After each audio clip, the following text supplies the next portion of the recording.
Power media நேயர்கள் அனைவருக்கும் வணக்கம். இன்னைக்கு நம்ம இடையே இணைஞ்சிருக்கிறவங்க பத்திரிகையாளர் ராஜ்குமார் அவர்கள். ஸோ இன்னைக்கு பரபரப்பா நேத்துல இருந்து எல்லாரும் பேசிட்டு இருக்கக்கூடிய விஷயம் சின்னவர் அப்படின்னு சொல்லக்கூடிய உதயநிதி ஸ்டாலின் அவர்கள் துணை முதல்வராக ஆகியிருக்கிறாங்க. அண்ட் இது எனக்கு ஒரு பெரிய பலம் கிடையாது, எக்ஸ்ட்ராவாக கொடுத்துருக்கக்கூடிய பொறுப்பு. இது எனக்கு இன்னும் சிறப்பாக நான் பண்ணணுன்ற எனக்கு அந்த விஷயம் மட்டும் தான் இருக்குது. இது எல்லாரும் என்னை பாராட்டுறது ஓகே, பட் அதை தாண்டி இது நான் எனக்கான பெரிய சக்தியாக நான் நினைக்கல அப்படின்றாரு. இது எப்படி பார்க்குறீங்க? முதல்ல திராவிட இயக்கத்தின் சிசுவிலிருந்தே திராவிட இயக்கம் ரத்தம் பாய்ந்தவர், தாத்தாவின் கம்பீரத்தோடும் ஸ்டாலின் அவர்களின் ஆற்றலோடும் சின்னவர் என்று அழைக்கப்படுகின்ற திரு உதயநிதி ஸ்டாலின், சிகரம் தொட்ட சின்னவர் உதயநிதி ஸ்டாலின் அவர்களுக்கு எனது மனப்பூர்வமான வாழ்த்துக்களை தெரிவித்துக் கொள்கின்றேன். பொதுவா நீங்க பொதுமக்களா நீங்க எப்படி பாக்குறீங்க அப்படிங்கறத எனக்கு சொல்லுங்களேன். இல்ல பொதுவானா இப்போ ஸ்டாலின் அவர்கள் 17-16 வயசுல இருந்தே கட்சிக்காக வேலை பார்த்தவர். பல போராட்டங்கள்ல அவர் கலந்துகிட்டு இருக்கிறாரு. அண்ட் அவங்க அப்பா கூடவே இருந்திருக்கிறாரு. அவங்க அப்பாவை தாண்டி அதுக்கு முன்னாடி இருந்த அறிஞர் அண்ணாவை, எம்ஜிஆர் எல்லாரையும் பார்த்துருக்கிறாரு. அவங்களுடைய ஒரு வழிகாட்டுதலும் இருக்குது. அவருக்கே கலைஞர் அவர்கள் பதவி அவ்வளவு ஈஸியா கொடுத்துடல. அவர் இருக்கிற வரைக்கும் அவருக்கு கொடுக்கவே இல்லை. அவர் போனதுக்கு அப்புறமா தான் அவருக்கு அந்த பதவின்றது வந்தது. அப்படி கஷ்டப்பட்டு வந்தவரே இவ்வளவு வருஷம் கழிச்சு தான் அவருக்கு முதல்வர்ன்ற இடமே கிடைச்சது. ஸோ திமுக பிடிக்கும் பிடிக்காதுன்றதை தாண்டி பல பேருக்கு அவர் பல ஆண்டுகள் அதுக்கு உழைப்புக்காக கிடைச்ச ஒரு விஷயம் அப்படின்ற மாதிரி நிறைய பேர் கட்சி ரீதியாக எல்லாம் தாண்டியும் பாராட்டுகள் தெரிவிச்சிருந்தாங்க. பட் இவர் ஆரம்ப காலத்துல நான் அரசியலுக்கே வரமாட்டேன் அப்படின்னு சொல்லிட்டு சொன்னவர், அதை தாண்டி அரசியலுக்கு வந்த போது இல்லை இது என்னுடைய வேற வழி இல்லாம வந்தேன் அப்படின்னு சொன்னாரு. வந்த போதும் மினிஸ்டர் பதவியெல்லாம் கிடையாது அப்படின்னாரு. அதுக்கு பார்த்தா கொஞ்ச நாள்லயே அவருக்கு மினிஸ்டர் போஸ்ட்டும் கிடைச்சது. மினிஸ்டர் போஸ்ட்லயும் நல்ல ஒரு மினிஸ்டர் போஸ்ட்டும் கிடைச்சது. இப்போ டக்குன்னு பார்த்தா 5 ஆண்டுகள் முடியறதுக்குள்ளவே ஃபர்ஸ்ட் எம்எல்ஏ, அதுக்கு அடுத்து மினிஸ்டர், இப்போ அதுக்குள்ளவே துணை முதல்வர்ன்றது. அதுக்கான வேலையை அவர் பார்த்துருக்கிறாரா அப்படின்னு கேட்டா உதயநிதி ஸ்டாலின் அவர்களா பார்க்கும்போது பெரிய அளவுல அவர் வேலை பார்த்த மாதிரி. கடந்த ஒரு 10 வருஷமா அவர் பிரச்சாரன்ற விஷயத்துல எல்லாம் இறங்கி ஒரு கல் ஒரு கண்ணாடி அதுல இருந்து தெரிய ஆரம்பிச்சாரு. அதுல இருந்து தானே. ஆமா. நீங்க துணை முதல்வர் பொறுப்பு இன்னைக்கு புதுசா வழங்கப்பட்டதில்ல. தமிழ்நாட்டின் 3வது துணை முதலமைச்சர் உதயநிதி ஸ்டாலின். ஏற்கனவே 2009 2006 ஆட்சியில 2009 கலைஞர்னால கொஞ்சம் முடியாததுனால, ஏன்னா அவர் அந்த அளவுக்கு முடியாம இருந்தார், வீல் சேர்ல தான் வந்துட்டு போயிருந்தாலும் அப்ப தேவைப்பட்டதுன்றதுக்காக துணை முதல்வர் பட்டத்தை முதல்ல ஸ்டாலின் அவர்களுக்கு கொடுத்தாங்க. இப்ப அதுக்கான தேவை ஏற்பட்டிருக்கா அப்படின்றதுதான். தேவை ஏற்படலைங்க. பட்டத்து சிற்றரசருக்கு மகுடம் சூட்ட வேண்டிய கட்டாயத்துல இருக்கிறாங்க. அது இல்லாம நீங்க 2017 அந்த ஜெயலலிதா மரணத்துக்கு அப்புறம் சிற்றரசர்ன்ற போது இது எங்கன்னா மன்னர் ஆட்சியா நடக்குது. அதுதானுங்க நடந்துட்டு இருக்குது. கட்சியில சீனியர் உறுப்பினர், அதாவது கலைஞர் காலம் தொட்டு அரசியலில் இருக்கக்கூடிய துரைமுருகன் ஒரு 60 வருஷம் போய் கைகாலையாவது உளுந்து நீங்க வாங்கியிருக்கணும், தம்பி இந்த ஒரு டைம் எனக்கு கொடுப்பா, உனி கடைசி காலத்துல எனக்கு என்னப்பா இருக்கு அப்படின்ட்டு போய் முதல்லயே உளுந்துருக்கணும். நீங்க இப்ப இருக்கிறவங்க எல்லாம் யாரும் எதிர்த்து பேசவே முடியாது. நீங்க 2006 எலெக்ஷன் அப்போ வீரபாண்டி ஆறுமுகம் போய் பையனுக்கு சீட் கேட்கறதுக்காக போறாரு. இல்ல பசங்களுக்கெல்லாம் சீட் கொடுக்க முடியாது அப்படின்னு கலைஞர் சொல்றாரு. அப்போ உங்க பையனை நிறுத்த மாட்டீங்களா இந்த எலெக்ஷன்ல அப்படின்னு கேட்டாரு. அதே மாதிரி தான் பொள்ளாச்சி கேவி கந்தசாமி எதா இருந்தாலும் மூஞ்சிக்கு நேரம் அடிச்சு பேசுவாங்க. அவர் கலைஞர்னெல்லாம் பார்க்க மாட்டாங்க, கட்சி தலைவர்னெல்லாம் பார்க்க மாட்டாங்க. அவரும் அதை ஒரு பெரிய விஷயமா எடுத்துக்க மாட்டாங்க. இன்னைக்கு இருக்கிற ஆட்கள் யார் போய் ஸ்டாலின் கிட்ட பேசுவாங்க? ஸ்டாலின் கிட்டே பேச முடியாது. கலைஞர் அவர் அந்த அளவுக்கு ஸ்பேஸ் கொடுத்திருக்கிறாரு. அவங்களுக்கு எல்லா வித விமர்சனத்தையும் தாங்குவாரு. உங்களுக்கு காலையில அறிவாலயத்துல வந்தாருன்னா யாரு வேணாலும் போய் பார்க்கலாங்க. அந்த ரேஞ்சில் இருந்ததுங்க. வீட்டுக்கு போனாங்கன்னா ஒரு குறிப்பிட்ட டைமுக்கு அப்புறம் யாரு வேணாலும் போய் பார்க்குற மாதிரி ஒரு சூழல் இன்னைக்கு அப்படியே இருக்குது. ரேஞ்ச் ரோவர் கார் தான், பரிவாரங்கள் என்ன, கவர்மெண்ட் காரையே அவங்க பயன்படுத்துறது இல்லை. எல்லாருமே ரேஞ்ச் ரோவர் காரில் தான் போயிட்டு இருக்கிறாங்க. அது அவங்க தனிப்பட்ட விஷயம் பயன்படுத்தி. நீங்கள் ஒன்றும் இல்லை, நீங்கள் எடப்பாடி மேலே 1000 விமர்சனம் வையுங்க. எடப்பாடி பையன் மிதுனை உங்களுக்கு யாராச்சும் ஃபோட்டோ பார்த்துருக்கீங்களா? இது வரைக்கும் பார்த்துருக்க மாட்டீங்க. எடப்பாடி ஒய்ஃப் ஃபோட்டோவை அது அந்த வெளிநாடு வகையில் போனப்போ தான் பார்த்துருப்பீங்க. இல்லை இந்த இதுக்கு சுதந்திர தினத்துக்கு அதுக்கு கொடியேற்றக்கு வந்தாங்க. இப்போ வேலுமணி பையன் இருக்காரு, தங்கமணி பையன் இருக்காரு. இவங்க பசங்களாம் இருக்காங்க. யாருக்காச்சும் தெரியுமா இப்படி பசங்க? ஓபிஎஸ் அவருடைய பையனை தெரியுமே. அந்த ஓபிஎஸ் பையன் நம்ம இவரு உங்க ஜெயக்குமார் இருக்காரு, அவர் பையன் ஜெயவர்தன். இவங்க எல்லாம் கட்சியில சீட்டு வாங்கினாங்க. ஜெயலலிதா இருக்கும்போதே கொடுத்தாங்க. ஜெயக்குமார் பையனுக்கெல்லாம் தென் சென்னையில் நிறுத்தினாங்க. இதில் அப்படி கிடையாது. இங்கே நேரு பையன் எம்பி, கதிரானந்த் யார் துரைமுருகன் பையன் எம்பி. அதே மாதிரி அங்கே சவுத்தில் பார்த்தீங்கன்னா பூரா அமைச்சர்களும் எம்பிக்களும் பார்த்தீங்கன்னா யாரோ ஒரு வாரிசு பையனாக தான் இருப்பான். புதுசாக உங்களுக்கு வந்து ஒரு 40 எம்பி இருக்காங்கன்னா அதில் ஒரு 4-5 பேர் புதுசாக வந்தவங்களா இருக்கும். மற்றது எல்லாமே வந்து வாரிசு கோட்டா வழியாக தான் திமுகவுக்கு போயிட்டுருக்கோம்.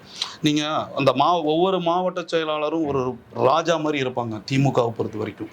இப்போ உதயநிதிக்கு வந்து நீங்கள் இந்த டைம் தான் எம்எல்ஏ ஆகிறாரு, அப்படியே மினிஸ்டர் ஆகிறாரு, அப்படியே துணை முதல்வர் ஆகிறாரு. இதுக்கு முன்னாடி பல ஆண்டுகளா எம்எல்ஏவா மட்டுமே இருக்கக்கூடிய பல பேர் இருக்கிறாங்க. ஏன் நாசர் அவர்களே வந்து பல வருஷமா இருந்து அவருக்கு இந்த வாட்டி தான் மினிஸ்டரே கொடுத்தாங்க, அதுவும் வந்து பறிக்கப்பட்டுருச்சு. அதுக்கப்புறமா இந்த நாசர் பார்த்தீங்கன்னா வைகோ 96 பிரிஞ்சு, அதாவது முன்னாடி பிரிஞ்சிடறாரு, 96 எலெக்ஷன் சந்திக்கிறாரு. அப்போ அறிவாலயத்தை மதிமுக கைப்பற்றிடும், வைகோ ஆட்கள் உள்ள பூந்துருவாங்கன்ட்டு காலையில் 200 பேர், சாயங்காலம் 200 பேர் இவங்க ஆட்கள், நாசரோட ஆட்கள் வந்து அப்படி காக்கப்பட்டது தான் அந்த அறிவாலயம். அப்புறம் இந்த பதவியேற்பு விழாவில் எல்லை தாண்டி பல போராட்டங்களை பண்ணின ஒரே கட்சி எதுன்னு பார்த்தீங்கன்னா மதிமுக தான். இவங்க டெல்லியில் நடத்தின கனிமொழி தலைமையில் நடத்தின டெசோ மாநாடே ஃபெயிலியர் ஆச்சு. எல்லை தாண்டி தமிழ்நாட்டிலேருந்து போய் ஒரு பிரச்சனையை வெளியில் நடத்தி காட்ட முடியும் அப்படின்னா அது வைகோவால் மட்டும்தான் தமிழ்நாட்டிலேருந்து சாதிக்க முடியும். அவரையெல்லாம் செகண்ட் ரேக்ல குடும்பத்தினர் தான் உட்காந்து. சரி ரைட்டு, நீங்கள் துணை முதல்வர் கொடுத்துட்டீங்க, அது உங்கள் கட்சி சார்ந்தது, உங்கள் பையன் எப்படி இருந்தாலும் அடுத்தது அவர் தான் கொண்டு வர போறீங்கிறது எல்லாத்துக்குமே தெரிஞ்சதுதான்.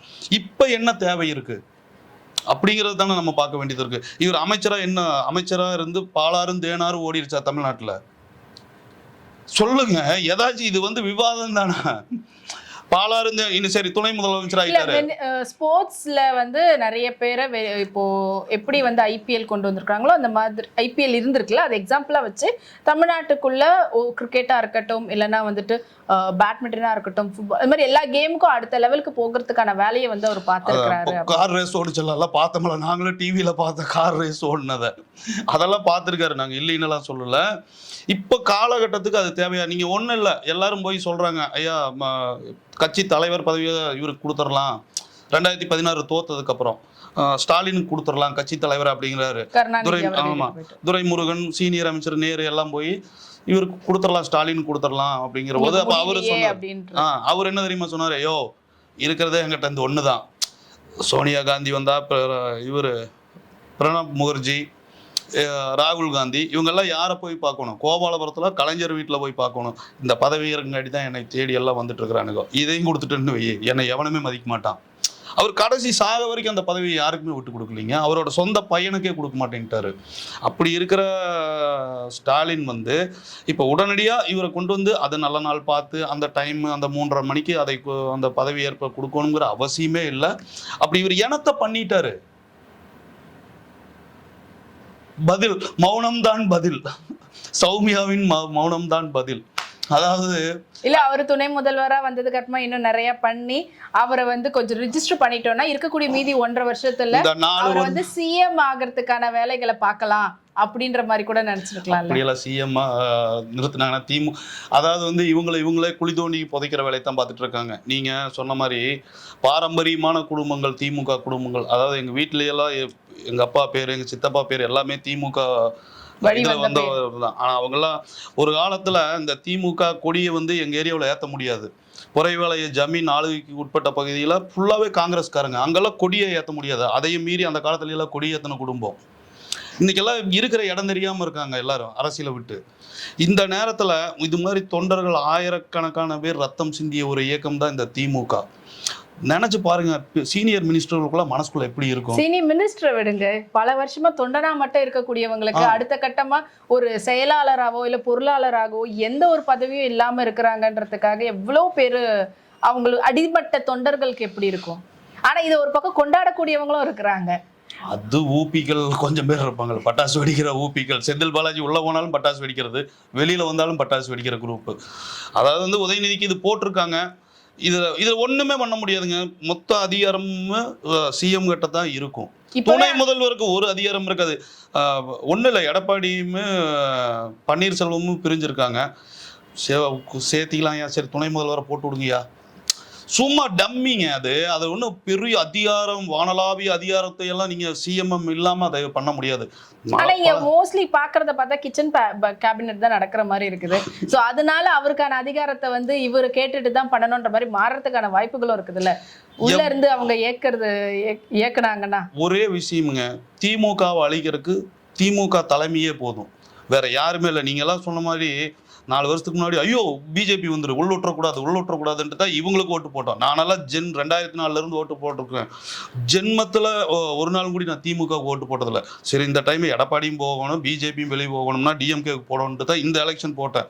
அது எங்க கேண்டிடேட்டு சூப்பர் கேண்டிடேட் வரதராஜ் டாக்டர்ன்ட்டு. அவர் பிறவிலேயே பெரிய கோடீஸ்வரர்.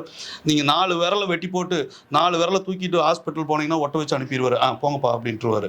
அந்த அளவுக்கு ஒரு கைராசியான டாக்டர், எந்த ஒரு அலிகேஷனும் இல்லாத ஆளு. அந்த ஒரு காரணத்துக்காக தான் போட்டேன். இப்பெல்லாம் நினைச்சா ஏன்டா போட்டோம்னு இருக்குது. அவர் தோத்துட்டாரு. உன்னை எதாச்சும் திமுகவுக்கு போடுவோமா, இப்படி பிஜேபி மாற்றணும் அப்படின்ட்டு இதுக்கு போட்டோம். இப்போ இருக்கிற நிலைமை பார்த்தா இவங்களே அழைச்சிக்குவாங்க. இன்னொரு பக்கம் சிஎம் டெப்டி சிஎம் வந்து 2 பேர்த்துக்கு கொடுக்க போகிறதா ஒரு பேச்சு. திருமாவளவனுக்கு ஒன்று, சீமானுக்கு ஒன்று, எடப்பாடி முதலமைச்சர். இந்த கூட்டணியெல்லாம் அமைஞ்சதுன்னா இவங்களாம் நிற்கவே முடியாது. ஒருங்கிணைந்த திமுக வந்ததுனாலே போதும், ஈஸியாக 3% ஆட்சி வச்சு ஓட்டிகிட்டு இருக்கிறவங்க. வெறும் 3% தானே இந்த ஆட்சி தப்பிச்சது. அது வட மாவட்டங்கள் ஓட்டில் இல்லாட்டி திமுக அன்னைக்கே மண்ணா கவி இருக்கும்.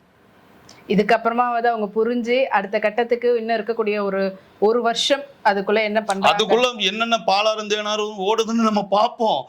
ஒரு கல் ஐநாவரம், ஒரு கல் சாலிகிராமம் உடையாமல் பார்த்து கொண்டால் போதும். ஓகே, எனவே உங்களுடைய கருத்துக்களை பகிர்ந்ததுக்கு நன்றி.